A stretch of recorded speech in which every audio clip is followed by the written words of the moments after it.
ખાસ કરીને વાત કરીએ આમ તો આપણો ભારત દેશ એક ખેતી પ્રધાન દેશ છે, પણ દરેક ખેડૂતો જે પરંપરાગત ખેતી છે એ ખેતી કરતા જ હોય છે, પણ એમાંથી કંઈક એવા પણ ખેડૂતો છે જે કંઈક નવી અદ્યતન ટેકનોલોજીથી અને કંઈક નવી શાકભાજી તરફ ખેતી કરતા પણ હોય છે. એવા મારા સાથી મિત્ર ખાસ કરીને આપણે જે ફાર્મમાં ઊભા છે દૂધીની કહેવાય અડધો વીઘામાં ખેતી કરેલી છે.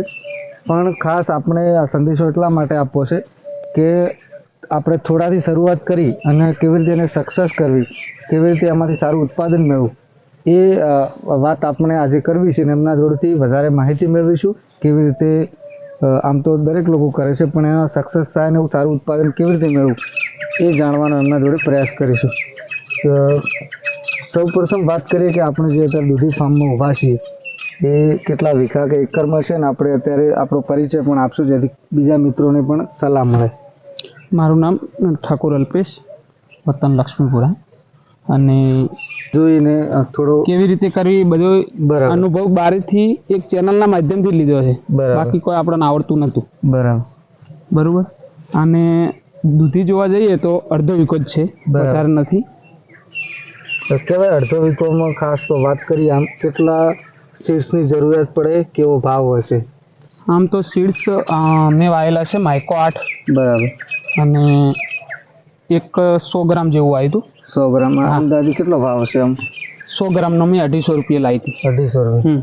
બીજું ખાસ એ આપણે દરેક જણ જોડે અમુક ખેડૂતો વિડીયો બનાવતા હોય છે, પણ ખાસ કહેવાય કે શરૂઆતની જે ખેતી આમાં કહેવાય દૂધી સાથે મેરીગોલ્ડનું એટલે કે ગલગોટાનું પણ વાવેતર કર્યું છે. પણ દૂધીની વાત કરીએ ખાસ કે શરૂઆતનું જે ખેતર છે એમાં ખાસ કરીને કેવા પ્રકારની તૈયારી કરવાની અને જે આ બંબુ છે, તાર છે, એનું કઈ રીતે સેટિંગ કરવું એ શું કહેશો એના વિશે? આમ તો અંદાજે આપણે જોવા જઈએ ને તો આ એક બિન સમય ખેતી લીધેલી છે. બરાબર. દૂધીનો સાચો સમય એક ચોમાસામાં બરાબર માનવામાં આવે છે. બરોબર છે. મેં આ દૂધી છે એ 10મા મહિનાની 28 તારીખે રોપણ કરેલું છે. અને દૂધીનું હાર્વેસ્ટિંગ છે એ છેલ્લા 45 થી 50 દિવસે ચાલુ થતું હોય છે. બરોબર. પણ છેલ્લા અમે જ્યારે રોપણી કરી અને 5 દિવસ અંદર હું નહોતો આવ્યો તો ના જોયું ને તો અંદર મચ્છી આવી હતી. અને મચ્છીના કારણે મારું હાર્વેસ્ટિંગ 65 દિવસ પછી ચાલુ થઈ. બરાબર. બીજું કહેવાય કે શરૂઆતથી જે મચ્છી આવી બિન સમય ખેતી કરવાથી, તમે મચ્છીમાં ખાસ કેવા પ્રકારની દવાનો ઉપયોગ કર્યો હતો? આમ તો મચ્છી કેવું છે કે આપણે ધ્યાન રાખીએ તો નહીં આવતી. બરાબર. પણ હું અહીંયા થોડોક વ્યસ્ત હતો અને ના આવ્યો એના કારણે મચ્છી આવી અને 10 દિવસ મારું હાર્વેસ્ટિંગ લેટ થયું. બરાબર. બીજું કે મચ્છીમાં કઈ દવાનો યુઝ કર્યો હતો જેના કારણે મચ્છીનો હાલ થયો અને થોડી આગળ સફળ થયું દૂધીનું વાવેતર ને ઉત્પાદન સુધી આવ્યા? એમ મેં મચ્છી માટે એક એવેન્જર કરીને આવે છે. બરાબર. એ નાખ્યું હતું. પછી બીજી વાર મચ્છી માટે ખાસ ઉપયોગ નથી કર્યો. મોલા મચ્છીની જે આપણે બધા જ એગ્રોએ મળતું હોય છે, આપણે પોતાનો પણ એગ્રો છે ત્યાંથી જ હું લાવું છું. અને મોલા મચ્છીની દાલ દવા વાપરું છું. અને જે આ તમને બંબુ દેખાય છે એ બંબુ મારા 6000 રૂપિયાના થયેલા. બરાબર. 4000 નો વાયર લાવેલો છે. એમ કરીને ટોટલ મારો ખર્ચો 12 થી 13000 રૂપિયા થયેલો છે. બરાબર. બીજું કહેવાય ખાસ કે આ વચ્ચેનો જે ગાળો છે અંદાજે કેટલો 3 થી 4 ફૂટ હશે? ના, 6 ફૂટ રાખેલો છે. 6 ફૂટ થોડો વધારે રાખે. બીજું ખાસ કહેવાય કે શરૂઆતથી લઈને જે આપણે રેગ્યુલર જે ખેડ કરતા હોય એવી ખેડ કરવી કે એનાથી કંઈ વિશેષ આમાં કરવું જોઈએ? આમ તો જુઓ કે આપણે ખેત બનાવતા હોઈએ ને, ખેડ કરીએ ને તો તમે 1 મહિના પહેલા તૈયાર કરી અને એને થોડુંક કુદરતી આમ તપવા દો તો એનું એકદમ એનું જર્મિનેશન છે એ પણ સારું મળે છે. બરાબર. અને પોષક તત્વો પણ વધારે મળતા હોય છે. બરાબર. બરોબર. અને દૂધીમાં સૌથી વધારે એનું અમે જીવામૃત પણ આપીએ છીએ. પછી બીજું કે ગલગોટો કહેવાય છે દેશી ભાષામાં. બરાબર. એ મેરીગોલ્ડ અંગ્રેજી નામ છે. એનું પણ અમે વાવેતર કરેલું છે.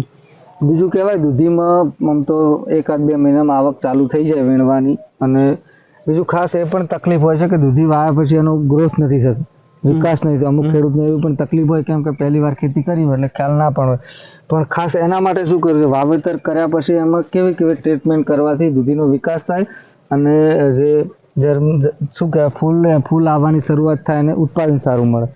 વિકાસ માટે તો ખાસ કરીને મેં પાયાના ખાતરમાં છાણિયું ખાતર બરાબર અને આપણું જે ડીએપી આવે છે એ જ આપેલું છે. બરાબર બીજું કંઈ આપ્યું જ નથી. બરાબર.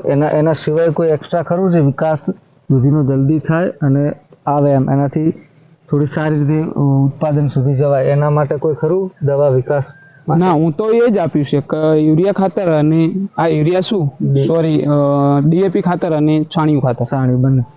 તો ખાસ આમ તો જે નોર્મલી આપણે કરતા જોઈએ પણ સાથે સાથે આ બીજું જે આપણે મેરીગોલ્ડની વાત કરી અંદાજે આની સાથે કેટલા રોપા હશે દૂધીમાં વાત કરીએ તો?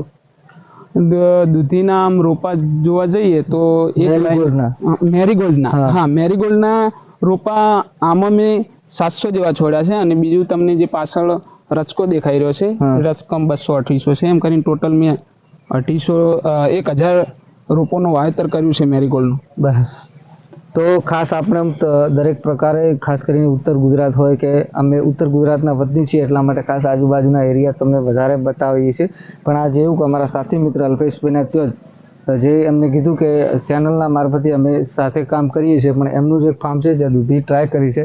આપ જોઈ રહ્યા છો સરસ રીતે દૂધી વીણવાનું પણ ચાલુ છે એમને મતલબ 5-10 હજારની દૂધી વેચી પણ છે બજારમાં. થોડા ભાવ ડાઉન રહે છે ચાલુ રહે 20 રહે 30 15 રૂપિયા કિલો દૂધી જાય છે એટલે મણના 20 કિલોના 300 રૂપિયા બરોબર. પણ હવે મૂળ લગન સિઝન ચાલુ થશે તો અપ થશે બરોબર. અને બીજું કે આપણી ચેનલના માધ્યમથી હું એક કહેવા માંગુ છું કે દૂધીમાં સૌથી વધારે કોઈ રોગ રહેતો હોય તો એક ડંખ મારશે. ડંખ માર. હા બરાબર. એની બહુ સાવચેતી રાખવી પડે છે. ખાસ કોઈ ડંખમાર આવે તો એના વિશે કોઈ દવા વાપરવી તો કઈ વાપરી શકાય? એના માટે ડંખમાર માટે એક બિસ્કિટ કરીને આવે છે જે લાલ ટોપો હોય એમ પીળા કલરનો એની અંદર બાંધવામાં આવે અને એક ભમરી હોય છે નાની એ ભમરી અંદર આવીને બેસી જાય અને મરી જાય. બરાબર.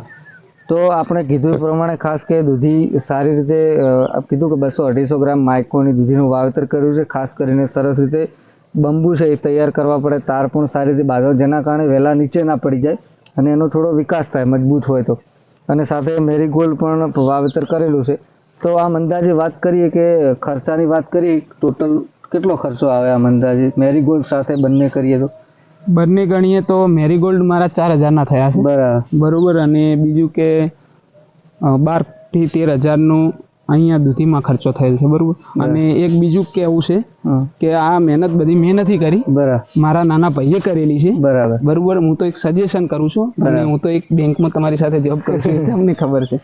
આ એક ખાસ એક વાત કે તમે કહેવાય કે તમારે કંઈક કરવું છે કંઈક મેળવવું છે તો એના માટે સખત મહેનત કરવાથી કંઈ પણ વસ્તુ એમાં તમે નિષ્ફળતા નથી મેળવી શકતા. એ વાત તો આપણે બધાને ખ્યાલ છે કે મહેનત કરવાથી એનું ફળ તો મળે જ છે. તો ખાસ એ પ્રમાણે દૂધી બહુ સરસ વિકાસ છે અને એનું આવનારા સમયમાં સારું ઉત્પાદન પણ મેળવશે. તો સાથે એમને કીધું ખર્ચો જે થાય છે એના સામે કહેવાય કે દૂધીમાંથી અંદાજે વાત કરીએ તો 50,000 થી 60,000ની આવક થશે અને લાખ સુધી પણ પહોંચે ભાવ સારો હોય તો. બીજું મેરીગોલ્ડ છે એનું પણ 50,000-60,000થી આવક થશે. તો આમ કહેવાય કે આપણે 5 વીઘામાં જે આવક ના મેળવી શકે એ અડધા વીઘામાં પણ લઈ શકીએ છીએ. તમારી તાકાત કેટલી છે, તમે કેટલી મહેનત કરો છો, કોના જોડેથી સલાહ લો છો, કેવી રીતે વાવેતર કરો છો. બીજું કેવું છે વનરાજભાઈ ચેનલના માધ્યમથી કે શાકભાજીની ખેતી છે એ તમે ટાઈમ આપી શકો તો જ કરવી, બાકી ના કરવી. હા, એ તો કીધું મહેનત માગે અને તમારો થોડો અનુભવ પણ જોઈએ તો એનાથી શું સફળ ખેતી થાય. આમ તો ઘણા લોકો કરતા જ હોય છે, દૂધી હોય, રીંગણ, તમામ પ્રકારના શાકભાજીની ખેતી કરતા જ હોય છે પણ પૂરતી સફળતા નહીં મેળવતા. એનું કારણ એક જ છે કે તમે પૂરતી મહેનત નથી કરતા. તો અને સાથે અનુભવ પણ જોઈએ તમારો અને કોઈની સલાહ સૂચન પણ લેવી પડે. તો આપ પણ આપણા વિસ્તારમાં જેમ વાત કરી કે 5 વીઘામાંથી જે ઉત્પાદન લો છો એના કરતાં આપણે અડધા વીઘામાંથી પણ સારું ઉત્પાદન મેળવી શકો છો.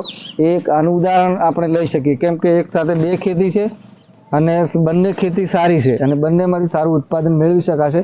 અને આવનારા સમયમાં આપ પણ આપણા વિસ્તારમાં આવી ખેતી કરો અને સારી આવક મેળવો.